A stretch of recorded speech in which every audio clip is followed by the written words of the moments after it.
The recent calamities have emphasized the need for viable and sustainable solutions to a flood of problems our kababayans face. Joining us now on the exchange is Green Architect Paolo Alcazaren. Paolo, great to have you with us. For our exchange viewers watching us right now in flood-prone areas, what do they need to do to retrofit their homes to prepare for the next strong typhoon? Well, of course, in terms of homes, you have to make sure that your roof doesn't fly off. So it's best to check how your roofs are attached and whether you had followed the standards.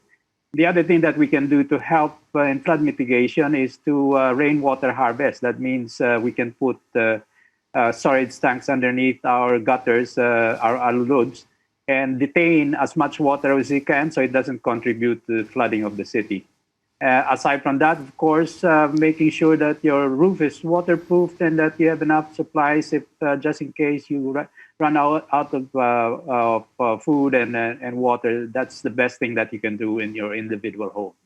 And Paolo, I follow you on Facebook, and you recently posted sketches of flood-resilient houses, barangay halls, and water management systems. What message do you want to communicate by bringing back these drawings, some of which were drawn after Typhoon Ondoy 11 years ago? Well, a lot of these sketches, of course, just using humor and satire to address a problem that's really much larger in context. Because we call ourselves resilient, but in fact, if we had a bit more of forward planning, we can avoid a lot of the problems that we're facing today, especially in terms of floods. That means correcting our approach to city and regional planning so that we anticipate all of these problems and avoid putting people in areas that are flood prone, of course.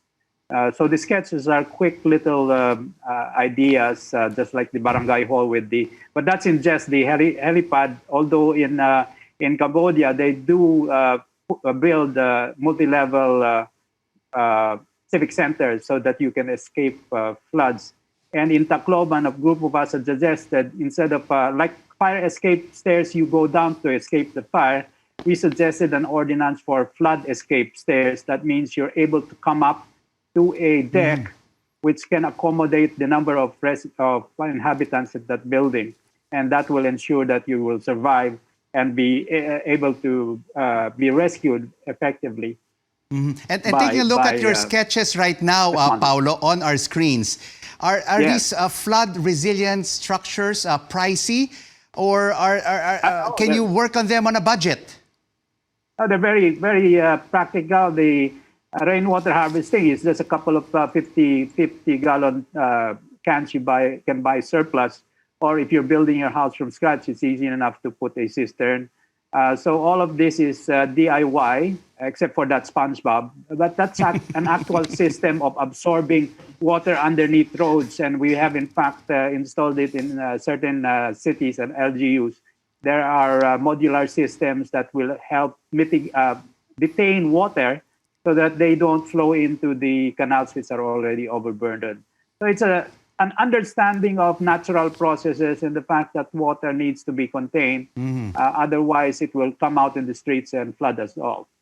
Paolo, let's now listen to President Rodrigo Duterte and his suggestion on building more resilient evacuation centers. We build a strong structure, stronger than a typhoon that would come their way, para mapuntahan ng mga tao, and maybe small rooms with many comfort rooms where people can really stay for a while. So Paolo, you heard the President there. Your thoughts on his suggestion on how to design evacuation centers? Yes, exactly. But these centers can be multi-purpose. So a favorite structure of mayors in all our towns and cities is a multi-purpose center. But they're generally single level. The thing to do, especially in flood-prone areas, is make sure that they are 2 levels. At least you can escape historical floods. And the other thing is that you can co-locate these evacuation centers in things that we're already building at a regular pace.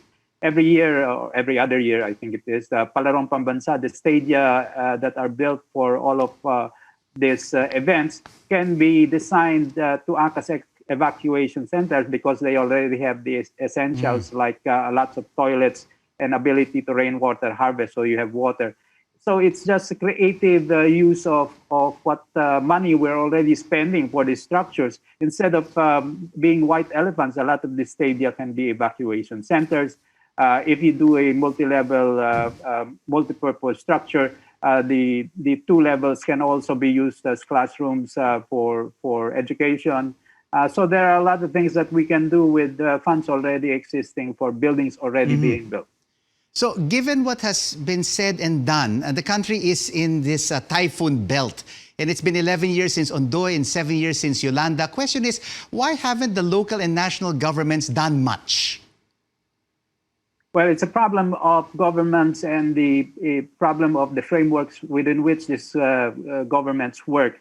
The political boundaries do not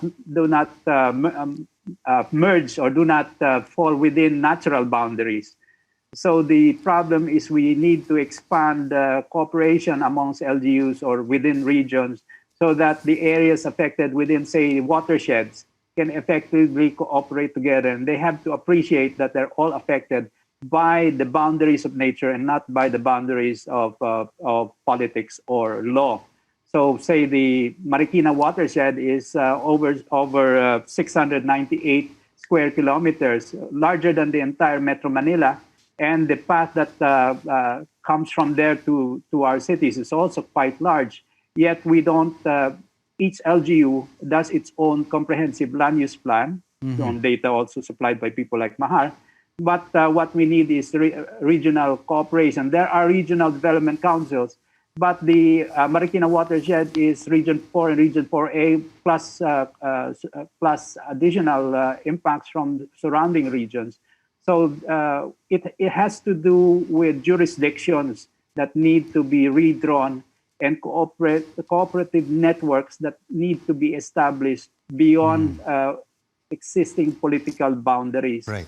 So we can take the data from Mahar and we can tell people, look, within this area, which is a natural defined by nature, we have all of these LGUs, but there are so many jurisdictions. We have to redraw them and make everyone understand that everyone is affected within this region. More cooperation among the regions and the LGUs. Yeah. Thank you so much for this thoughtful exchange, Paolo Alcazaren.